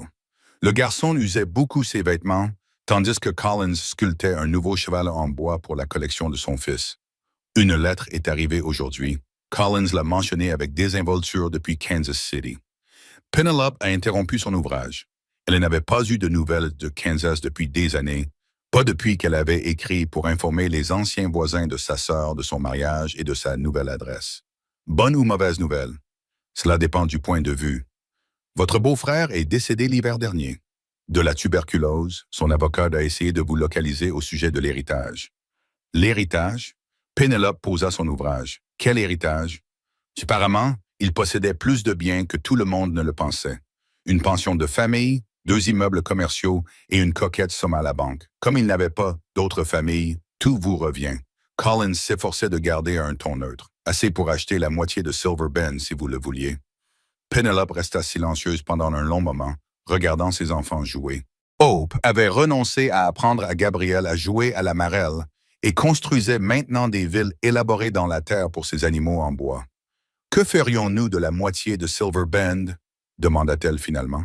« Je ne sais pas ce que nous ferions de tout cet argent à Kansas City. Je ne sais pas non plus. » Elle reprit son aiguille et se remit à coudre. « Je suppose que nous pourrions aller voir ce qu'il y a là-bas. Les enfants n'ont jamais rencontré leurs parents du Kansas. Nous pourrions le faire si tu le souhaitais. »« Le souhaites-tu? » Collins testa la douceur du cou du cheval en bois avec son pouce. « Je veux tout ce qui te rend heureuse, mais je vais te le dire franchement. Je ne peux imaginer aucun autre endroit où je préférerais être qu'ici. Moi non plus. » Penelope termina le patch et leva la chemise pour inspecter son travail. « J'écrirai à l'avocat demain pour lui demander de tout vendre et d'envoyer l'argent. Nous pouvons le mettre de côté pour l'éducation des enfants, l'utiliser pour développer l'entreprise ou en envoyer la majeure partie à Anne pour l'orphelinat. » Collins suggéra qu'elle souhaitait construire une véritable école.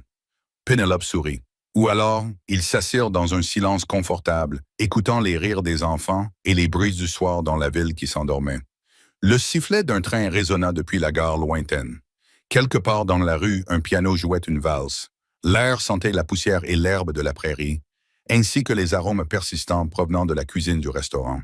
« Tu te souviens quand tu as dit que tu voulais un homme costaud ?» demanda soudain Collins. « Je me souviens que tu avais mal compris ce que je voulais dire, et je me souviens que tu m'avais expliqué que les compétences importaient plus que la taille. »« Dans tous les domaines, » répondit Penelope d'un ton guindé. « Eh bien, Mme Bean, après 5 ans de mariage, je dirais que vous avez largement prouvé votre point de vue. »« Vraiment ?»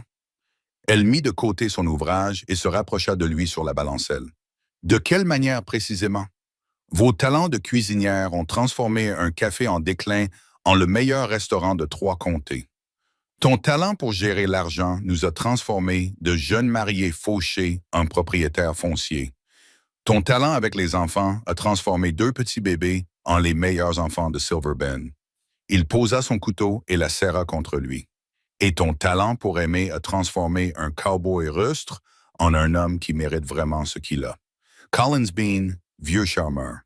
Je n'ai pas fini. Ton talent pour savoir ce qui compte nous a permis de nous concentrer sur la construction de quelque chose de durable plutôt que de courir après des chimères. Et ton talent pour... Il se pencha pour lui murmurer à l'oreille, et quoi qu'il ait dit, elle rit et lui donna une tape sur l'épaule. Les enfants sont juste là. Les enfants sont occupés à jouer. D'ailleurs, j'allais parler de ton talent pour faire des tartes. Ce n'est pas vrai. Mais j'y pensais. Hope leva les yeux de sa ville de terre. Papa, qu'est-ce qui est si drôle? Ta maman vient de raconter une blague sur les biscuits. Les blagues de maman sur les biscuits ne sont pas si drôles, observa Gabriel avec la franchise d'un enfant de 4 ans.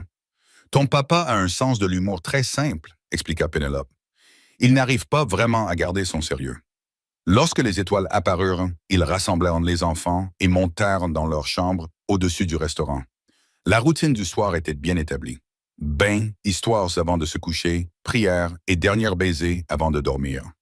Hope insistait pour lire à Gabriel son abécédaire, butant sur les mots les plus longs, mais déterminé à partager ses nouvelles compétences. Gabriel écoutait avec la patience de quelqu'un habitué aux instructions de sa sœur, corrigeant parfois sa prononciation, avec l'autorité d'un enfant qui avait entendu les mêmes histoires plusieurs fois. « Ce sont de bons enfants, » murmura Penelope, alors qu'elle et Collins fermaient enfin la porte de leur chambre. « C'est vrai, ils tiennent de leur mère et de leur père. Gabriel a ta façon de réfléchir avant de parler. » Collins rit la plupart du temps, et Hope à mon côté têtu.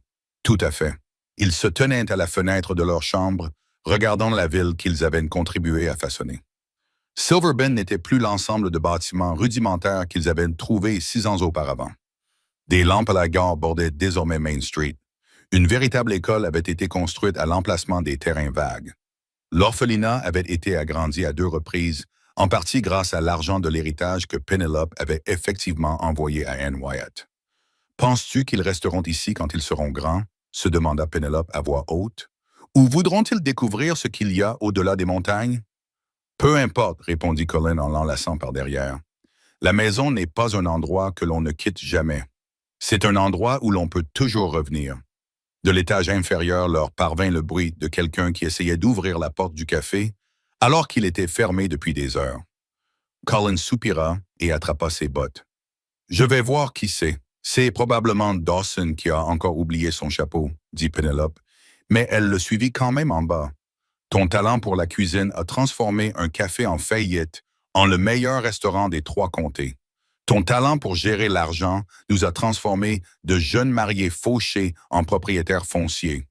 Ton talent avec les enfants a transformé 2 petits bébés en les meilleurs enfants de Silver Bend. Il posa son couteau et la serra contre lui. Et ton talent pour aimer a transformé un cowboy rustre en un homme qui mérite vraiment ce qu'il a. Collins, mon chéri, tu es un vieux charmeur. Je n'ai pas fini. Ton talent pour savoir ce qui compte nous a permis de nous concentrer sur la construction de quelque chose qui dure plutôt que de courir après des chimères.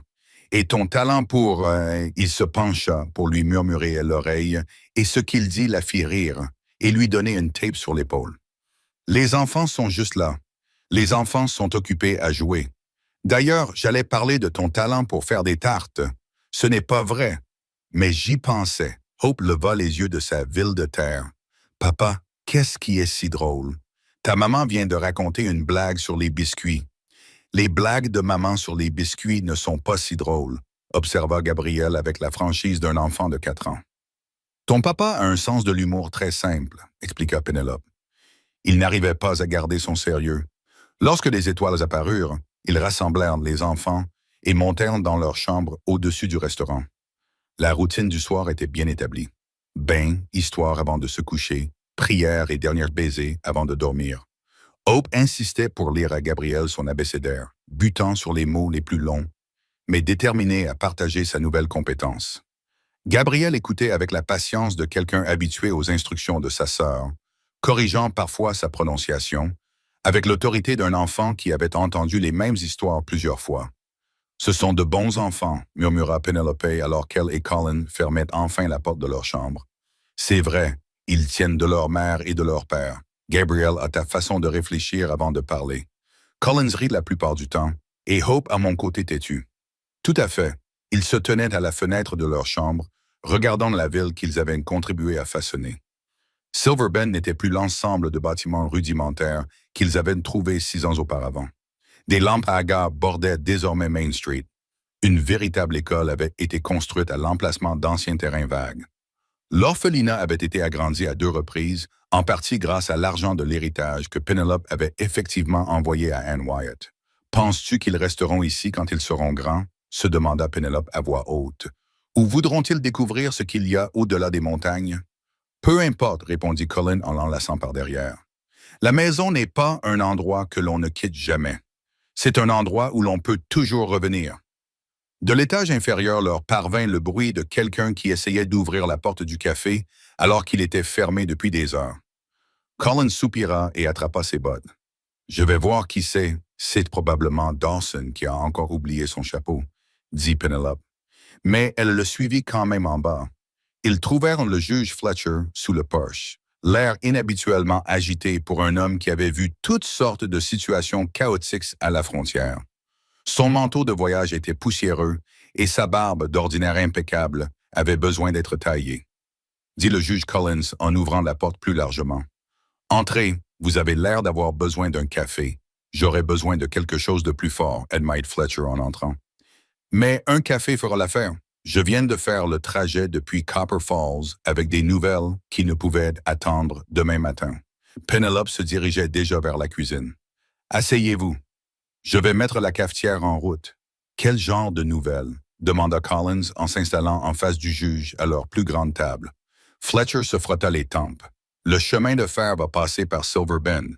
Pas seulement une ligne secondaire, mais la ligne principale Denver et Rio Grande.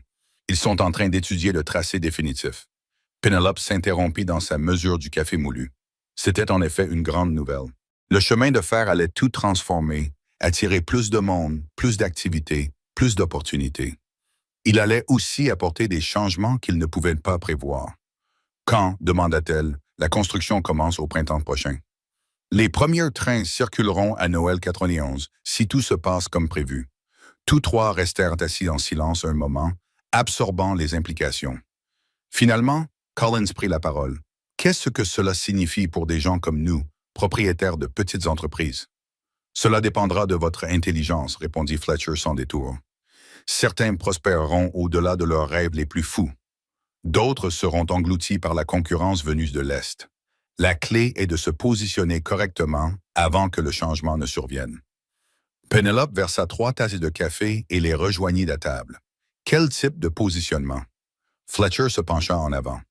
La compagnie ferroviaire recherche des partenaires locaux, des gens qui connaissent la région, qui ont créé des entreprises et qui peuvent fournir des services aux équipes de construction et, à terme, aux passagers. Elle propose des contrats pour les repas, les fournitures et les logements temporaires. « Temporaires à quel point? » demanda Collins. « 2 ans d'activité garantie au minimum. Après cela, vous serez en concurrence pour le transport des passagers, mais avec 2 ans d'avance sur tous les autres. » Penelope échangea un regard avec son mari. « Que devrions-nous faire? » « Vous devriez vous agrandir considérablement. au moins tripler votre capacité d'accueil. Ajoutez des chambres pour les clients qui passent la nuit. Embauchez plus de personnel. C'est un gros risque, mais les retours potentiels sont importants. Fletcher écarta les mains. Et si nous ne nous agrandissons pas, demanda Collins doucement, quelqu'un d'autre le fera. Le chemin de fer attirera des investisseurs de Denver, de l'Est du pays, des hommes fortunés qui construiront des établissements concurrents. Vous pourriez vous retrouver évincé de votre propre marché. Le poids de la décision s'abattit sur eux comme une lourde couette. Tout ce qu'ils avaient construit, tout ce pourquoi ils avaient travaillé se trouvait soudainement à la croisée des chemins. « Combien de temps avons-nous pour nous décider ?» demanda Penelope. « Le chemin de fer veut une réponse d'ici la fin du mois prochain. Je suis désolé de vous annoncer cela si tard, mais je viens moi-même de recevoir la confirmation officielle. » Après le départ de Fletcher, Penelope et Collins sont restés éveillés jusqu'à l'aube, discutant des différentes possibilités. Ils ont parcouru le café, mesurant les espaces, calculant les coûts, pesant les risques et les opportunités. Lorsque Hope et Gabrielle se sont réveillés, leurs parents avaient pris une décision. « Nous allons le faire », a annoncé Penelope au petit déjeuner, sa voix empreinte de la même détermination qui l'avait amenée à Silver Bend toutes les années auparavant. Hope a levé les yeux de son bol d'avoine. « Faire quoi, maman? »« Agrandir le café. Beaucoup plus grand. Une voie ferrée va passer par la ville et beaucoup de gens auront besoin d'un endroit où manger et dormir. » Gabrielle écarquilla les yeux. « Comme un hôtel. Exactement comme un hôtel, confirma Collins, avec le café au rez-de-chaussée et des chambres à l'étage. « Je peux aider à le construire? » demanda Gabrielle. « Nous aiderons tous, répondit Penelope. Ce sera un projet familial. » Les mois suivants passèrent dans un tourbillon d'activités. Ils achetèrent le terrain voisin et commencèrent la construction d'une extension qui doublerait leur espace. Ils engagèrent le jeune frère de Gordon Palmer, Ricardo Morrow, pour gérer la nouvelle partie hôtelière. Paige Leonard quitta son poste d'enseignante pour devenir leur comptable et gestionnaire à plein temps. Même Ann Wyatt contribua à l'effort en envoyant M. Grave, désormais réformé et fiable, pour aider aux travaux de construction les plus lourds. L'agrandissement ne se fit pas sans difficulté. Une tempête printanière tardive endommagea la moitié du nouveau toit, nécessitant des réparations coûteuses. Ils découvrirent que le puits du terrain était contaminé et durent en creuser un nouveau. 2 de leurs nouveaux employés démissionnèrent sans préavis, les laissant à court de main-d'œuvre pendant la période la plus intense de la construction, mais ils persévérèrent, soutenus par la communauté qu'ils avaient aidé à bâtir. Bridger Rowland fournit les matériaux à prix coûtants. Lexi Warner organisa les femmes de la région en une équipe de nettoyage bénévole. Même Marshall Drake, désormais installé définitivement et travaillant régulièrement à l'orphelinat, a mis à profit ses compétences de charpentier. La grande réouverture a eu lieu par une fraîche matinée d'octobre, quelques semaines avant l'arrivée prévue des premières équipes ferroviaires. Le nouvel établissement, officiellement baptisé Silver Bend Inn and Café, comptait 20 chambres, une salle à manger pouvant accueillir 80 personnes, un salon séparé et un confort qui a impressionné même le juge Fletcher. « Vous vous êtes surpassé », déclara-t-il après avoir goûté la nouvelle spécialité de Penelope, un ragoût de bœuf accompagné de boulettes qui était devenu légendaire parmi les voyageurs de commerce. Cet endroit pourrait rivaliser avec ceux de Denver. « C'est exactement l'idée », répondit Collins.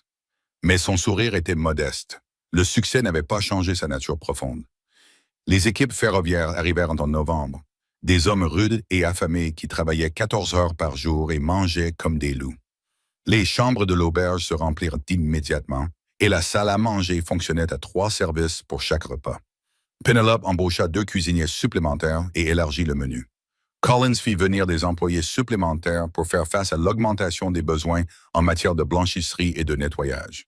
Hope et Gabrielle s'adaptèrent à leur nouveau rôle d'enfants de propriétaires d'entreprises prospères avec la résilience typique des jeunes de la frontière. Hope s'est autoproclamée hôtesse d'accueil officieuse, charmant les clients avec son mélange de prestance adulte et d'observation enfantine. Gabrielle est devenue fascinée par la construction du chemin de fer, passant son temps libre à regarder les équipes poser les rails et posant des questions sans fin sur l'ingénierie. Noël 1891 est arrivé comme prévu, en même temps que le premier train de voyageurs officiel à s'arrêter à Silver Bend. Toute la ville s'est rassemblée pour regarder la locomotive entrer dans la toute nouvelle gare, sa fumée noire s'élevant dans le ciel hivernal. Parmi les passagers qui descendirent, il y avait un visage familier. Corbin Sullivan, qui semblait plus âgé et considérablement plus humble que lorsqu'il avait quitté la ville menottée. Madame Bean, dit-il en s'approchant de Penelope sur le quai. Monsieur Bean, j'ai entendu parler de votre succès. Je tenais à vous féliciter. Penelope scruta son visage à la recherche de signes de son ancienne nature intrigante. Au lieu de cela, elle vit quelque chose qui ressemblait à un véritable remords. Merci, Corbin. Qu'est-ce qui vous ramène à Silver Bend? Je travaille pour les chemins de fer depuis 2 ans. Je m'occupe du télégraphe. Quand j'ai appris qu'il passait par ici, j'ai demandé à être affecté à la gare locale. Il fit un geste vers le nouveau bâtiment. J'espère pouvoir me racheter auprès de la ville et des personnes à qui j'ai fait du tort. Collins s'avança, l'air prudent, mais pas hostile. C'est un bon début. Les actes sont plus éloquents que les paroles. Je comprends cela, monsieur. Je suis prêt à faire mes preuves. Plus tard dans la soirée, alors que la famille était réunie pour fêter Noël, Hope posa la question qui était dans tous les esprits. Allons-nous pardonner à Corbin? Papa Collins échangea un regard avec Penelope avant de répondre. Le pardon n'est pas quelque chose que l'on décide d'un seul coup, ma petite. C'est quelque chose que l'on pratique jour après jour jusqu'à ce que cela devienne réel, comme la cuisson des biscuits, demanda Gabriel. Il faut le faire plusieurs fois avant d'obtenir un résultat satisfaisant. Penelope rit. C'est en fait une très bonne comparaison. À l'aube de 1892, la famille Bean se retrouva au centre d'un Silver Bend transformé. Le chemin de fer avait apporté des dizaines de nouvelles entreprises, des centaines de nouveaux résidents et un niveau de prospérité qui aurait semblé impossible quelques années plus tôt. Mais il avait également apporté des défis, de la concurrence, des changements et la perte de l'intimité communautaire qui avait caractérisé leurs premières années. Malgré tout, ils restèrent fidèles aux valeurs qui les avaient réunis. Le travail acharné, le respect mutuel et la conviction que le véritable succès ne se mesurait pas en dollars, mais dans les vies qu'ils avaient touchées et le foyer qu'ils avaient construit ensemble. Les soirs calmes, lorsque l'auberge était pleine et que le dernier client avait été servi, Penelope et Collins s'éclipsaient parfois vers le vieux poche de la pension, où ils avaient eu leur première véritable conversation. Bridger Rowland, aujourd'hui âgé d'une 60aine d'années, vivait toujours là, même s'il avait confié la plupart des tâches quotidiennes à des mains plus jeunes. Les jours simples vous manquent-ils parfois? Leur demanda-t-il un soir d'été en regardant leurs enfants jouer dans la rue poussiéreuse, comme ils le faisaient 6 ans plus tôt. Parfois, amie Penelope, mais j'ai appris que la simplicité n'est pas toujours préférable. C'est ce que vous faites des choses compliquées qui comptent. Colin lui serra la main. De plus, nous avons toujours les choses importantes. Le travail familial qui compte, un endroit où nous avons notre place, et nous avons l'un l'autre, ajouta-t-elle doucement. Et nous avons l'un l'autre, alors que le soleil se couchait sur la prairie, peignant le ciel de nuances dorées et violettes, la famille Bean rassembla ses enfants et rentra à pied à l'auberge qui était née d'un rêve partagé autour d'une boîte de pièces de monnaie et d'un faux reçu. Derrière eux, les lumières de Silver Bend scintillaient dans l'obscurité grandissante. Une ville bâtie sur l'espoir, soutenue par le travail acharné et réchauffée par la simple vérité que l'amour, tout comme le talent, importait plus que la taille dans tous les domaines qui comptaient. Não, mas acho que foi até bom, eu acho. É, eu eventualmente ia precisar compartilhar isso, então. Mas eu sei bem como é encontrar com uma versão sua diferente de você. Ser uma versão diferente da, entre aspas, original. Uhum. Eu sei bem como é esse sentimento. Então, Ima eu, imagino.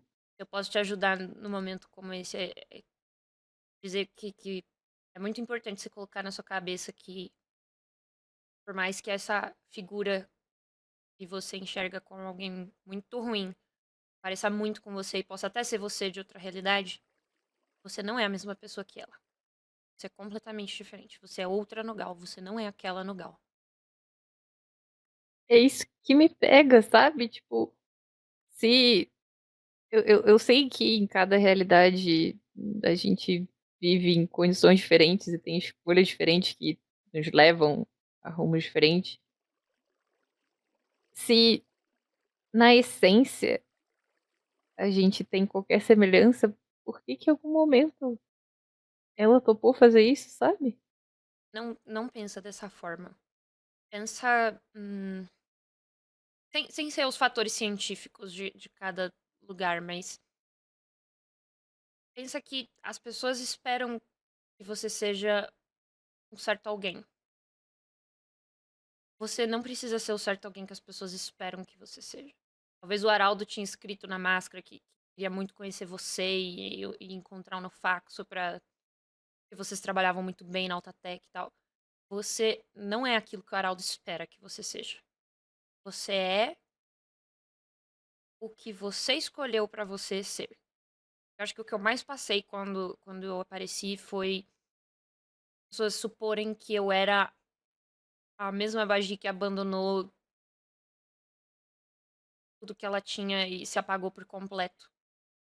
Mas eu sou o fruto disso. Eu não sou ela, eu sou outra coisa. Ela já foi. Você não é ela, você é outra coisa. Totalmente diferente dela. Você passou por algo que só você entende, que é ter sido um experimento dela. Ela não passou por isso. E se ela não passou por isso, ela definitivamente não sabe como é ser você. Você definitivamente não é que nem ela. Não existe questão genética nem nada do gênero nesse fator. O que é genético é que vocês duas são muito inteligentes. Com certeza. Mas nem de perto você é como ela. Conhecendo você, jamais submeteria qualquer pessoa a passar por qualquer coisa desse tipo. Obrigada por isso. Tô aqui, viu? Obrigada.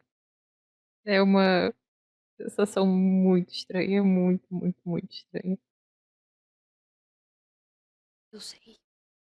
De uma vez que eu entrei numa casa, umas 30 ou 40 eus diferentes. Todas elas conversavam comigo. E várias delas diziam que elas preferiam muito mais ser elas do que ser eu, porque ser eu era uma merda. Ai. Nossa. Eu entendo que é complicado. Mas vai melhorando com o só demora muito mais pra você aceitar isso do que os outros aceitarem isso. Eu briguei com o meu irmão semanas atrás. Jesus. Nossa, haja buraco, puta merda. Oi, visita! Oi! Oi. Oi, a gente Oi, a precisa gente pode de entrar? Você pode abrir a ajuda. porta, por favor? Vem pra receber, gente. A gente precisa de calma aí, ajuda. É, a gente tá meio desesperado aqui. É, não é nada muito assim, mas então, gente, a Malena meio que foi capturada pelo Araldo. A gente precisa de ajuda pra tentar achar ela onde ela tá. Oi. Uhum. E ela, tipo, não tá nesse plano, ela tá em algum outro, Tô tá muito feliz que respondendo vocês fizeram por amizade de novo. Desculpa, eu vou interromper aqui a Lore pra falar que eu fiquei muito feliz de fizeram amizade de novo, que eu não aguentava mais que a Helena separada. Pronto. É, e aí ela Uhum. tá capturada em outro plano, mas ela consegue falar com a gente ainda. Ela tá desmaterializada. Tá, calma, Isso. ela não tá tipo Lavoie? Não, mas tá, ela tá É, a gente achou que era capturada. isso. Mas não foi. Ela falou que foi o Araldo que colocou ela. E ela falou que não tá bem, ela tá pedindo SOS.